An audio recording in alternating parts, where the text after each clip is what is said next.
What's up, Ocean? You got Matt here, and have you ever thought about using GMAX Lapras? Well, if you have, this is the perfect video for you. Welcome to episode 3 of our 30-part series on every single GMAX Pokemon. Every episode, I have a guest on the channel to discuss how to use a specific GMAX Pokemon. We'll go over stats, move pools, potential teammates, impact on the Sword and Shield Draft League meta, and in the end, give it a ranking. At the end of the series, I'll be bringing back the top 10s with the top 10 GMAX Pokemon in Sword and Shield. Last episode was on GMAX SNORLAX, and if you missed it, I'd highly recommend checking it out. The link is in the description. Also, if you want to vote for which Pokemon we'll be seeing next, you can stick around and I'll let you know how to do that. This week, I'm excited to introduce our guest, the one and only Mr. OPJellicent. How's it going, my man? Hey, what's going on, everyone? I'm the OPJellicent, and yeah, I appreciate you having me on, man. I'm excited to talk about this Mon. I think it's a real interesting one for sure. If you guys haven't heard of the OPJellicent, honestly, what are you doing? He makes amazing laddering and draft league content, and his content has really blown up in the past, 12 to 18 months. You've been on the channel multiple times now, and I'm really grateful to have you back on again, so thanks for that. Yeah, for sure. I think I've guest narrated for you a couple times, so it's definitely not my first time on here, but yeah, I'm glad to be back. If you guys are excited for the video, I'd really appreciate it if you left a like, commented your thoughts on GMAX Lapras, and subscribe if you enjoyed competitive Pokemon content. Also, if you have suggestions for what you'd like me to show in the background, I'd love to hear it too. Right now it's just some league matches, but we'll see what we can do to make that better for you guys. So, what do you think stands about GMAX Lapras to you the most? So, of course, the thing to keep the most note about is the GMAX move, GMAX Resonance.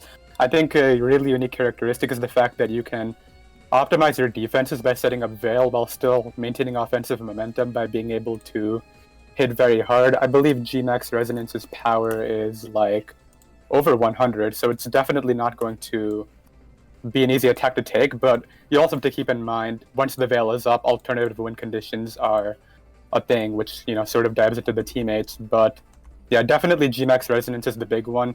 Obviously, there are some other sets like Whirlpool, there's also Body Press with Curse, but what do you think about that GMAX move? I'm curious. Honestly, it's one of the best ones that I've covered so far, and one of the best ones in the entire game. Veil is absolutely broken, being that, one, it's Reflect and Light Screen, and the fact that it's balanced by needing hail, which is not the most common type of weather, it really loses a lot of the, balancing act that are built around Veil with GMAX Resonance, because you're doing tons of damage, and you can be physical or special and still get that Veil up. Of course, you don't get the option to set up with Lapras in your GMAX form, but at the end of the day, 5 turns or 8 turns when you're running a late play is absolutely terrifying for your opponent to deal with. Exactly, I definitely agree. And the fact that you also have access to GMAX Guard, so you can Gigantamax, get up that Veil, stall out a bit, and then once you're back in your regular form, you can start to click Curse and Body Press or whatnot, and really take advantage of the turns that you have. So it's definitely not a big deal that you really can't set up while trying to get that Veil up. Right, and then one of the things that really benefits Lapras the most with its GMAX move is its stats. Its HP stat is massive at 130, so when you're level 100, you're basically sitting at, almost 1,000 points in HP, which is absolutely monstrous. Its defenses aren't the greatest, it's got 95 in special defense, and then you got 80 in physical defense, but with Veil, that becomes so much more bulky and tanky, and just pair with that HP stat, man, it's really going to be hard to get rid of Lapras in one hit. Yeah, I definitely agree. And I think a big thing is the fact that even though the defenses aren't that great, you can literally take into account what calcs you want to run beforehand and invest properly, whether you want to consider Veil or not. So say, for instance, you know that you're going to outspeed something, you get up Veil, and then you can guarantee take it on with your prior investment, and I definitely really think that's something to consider. One thing that we do need to keep track of, though, is Lapras has really poor offenses at base 85 and base 60 speed, so I feel like it really should have something a bit more to be even better as a GMAX Pokemon. My preference is that they do hit harder and are a bit faster, but what are you going to do? Lapras is meant to, I think, support teams a bit more, and that really shows with its ability and its typing as well. So what do you think about its abilities?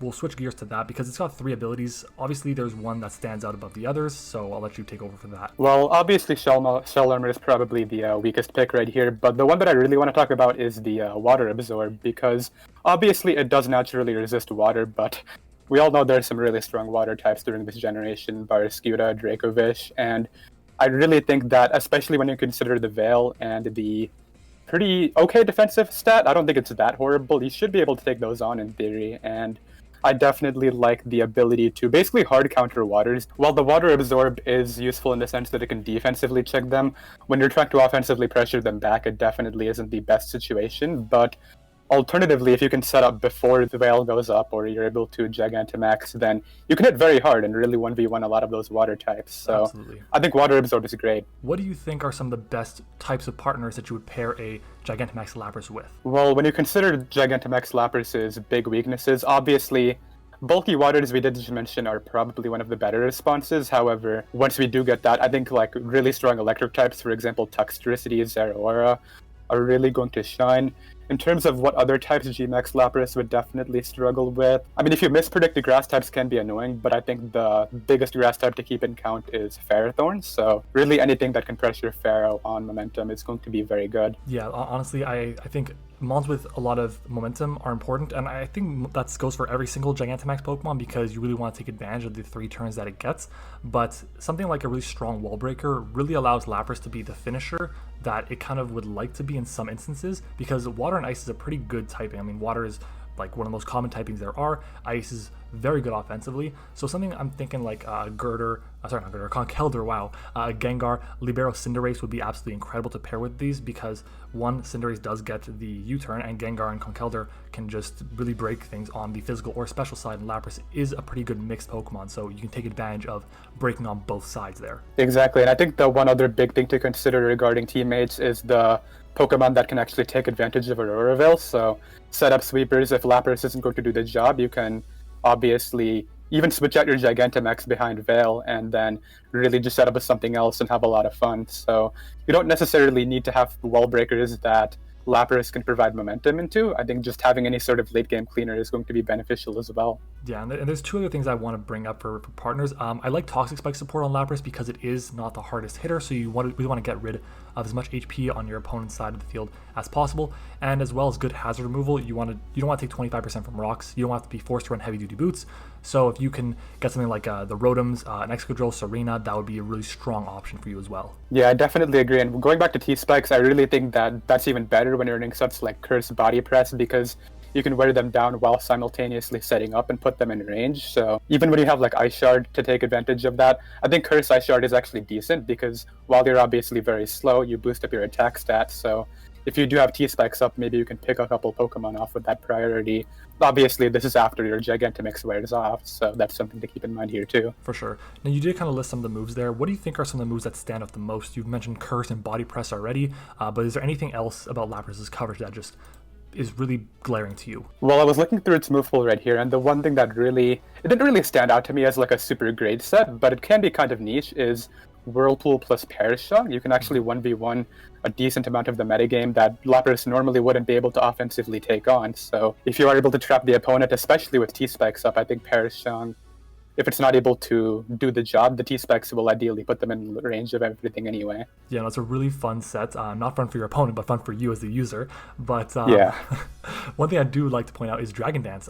Dragon Dance is an insanely powerful move. You guys know D-Dance has so many uses, and obviously you still need to probably get the +2 speed to outspeed a lot of common Scarfers with GMAX Lapras, but at the end of the day, boosting your attack by 2 stages when you're hitting with Gigantamax moves, it's going to be absolutely devastating for your opponent to deal with. Yeah, I think after a couple of Dragon Dances, once you can start throwing off some like all-out pummelings, for example, with like Body Press or basically any sort of secondary effect from a Gigantamax move, you can really just sweep through your opponent. Like, what's really going to take on a +2 Lapras behind Veil, right? That is really not a ton. Exactly. So. Like one thing that we need to keep in mind of is Lapras is a Gen 1 Pokemon, which means that it actually has really good coverage options. You have Thunderbolt, you have Thunder. If you want to hit a bit harder on the Gigantamax side, you have like Ancient Power, Body Slam, Psychic, Drill Run. You know, it gets so many different options. So those are just a few of them, but there's a lot of different things that Lapras can do, and you don't have to really box it into being that one Mon that just sets up Veil, dies, and you move on to the next Mon. Yeah, exactly. And keeping that coverage into account, I definitely think that you don't necessarily have to go Dragon Dance physical. Obviously, physical coverage is great, but say, for instance, you need to hit something with a special coverage move, you can just slap that on the set. Like, they have a flying type that maybe Freeze-Dry couldn't take on due to secondary typing. You can just put Ancient Power on there, Fire Flying, for instance, and that'll be able to deal with it. Obviously, in that certain situation, Water Stab would be ideal as well. But the main point I'm trying to make is you don't need to run all physical moves in a Dragon Dance set to have this thing be successful. We kind of talked about it a bit before as well. I mentioned heavy duty boots. there are items that Lapras needs to take advantage of to be the best it can be. I was in the APA Academy, and in that league, the rule was no item on Gigantamax Pokemon. It had to be a Pokeball. So, with that being said, what do you think is going to be benefiting Lapras the most in terms of items? So the obvious choice here is the heavy duty boots, right? You're able to maintain your longevity, not take any damage from hazards. However, assuming you have the proper hazard removal or hazard control, I think other great options are like those 50% berries, although I think they got nerfed, right? 33% now, but that's still viable for sure. If you get too low, you can, heal up, take advantage of your setup moves even more, and that can really save you a lot of 1v1 situations. But I really think heavy duty boots, those berries, and if you really need it, a resist berry for certain calcs can be good, but what do you think? For me, and I say this with all the mons that are, all the GMAX Pokemon that are really bulky, weakness policy. Lapras has like 6 weaknesses. It's weak to what? Electric and grass from the water type. It's weak to fighting, rock, and I think steel, I guess, might be it. I'm not positive on steel for this one, but still, it's got a lot of weaknesses that are pretty common, and if you can get to +2, that just makes it hit so much harder, and I mean, again, +2 Lapras in Veil, no one's appreciating that. Yeah, like at that point, you don't even need the speed. You just +2 Lapras hitting things hard behind Veil and just naturally taking hits would probably be enough to not outright sweep teams due to the obviously lack of speed, but you can pick up a couple kills until that Veil goes down and end up in the advantage. So I like that. Yeah, and the last item that I want to bring up was the Light Clay. With GMAX Resident, it actually will boost your turns from 5 to 8 turns, which I didn't know before looking up the information for this video.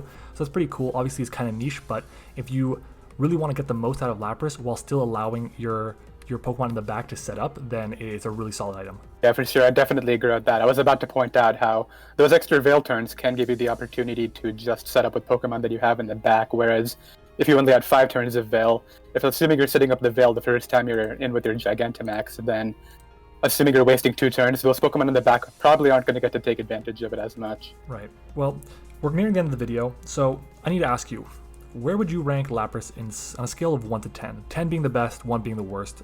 Where does it rank? So the thing is, I've actually had the opportunity to use this mon in a couple of mock battles, and I think it's really good. I would give it a 7.5 for sure.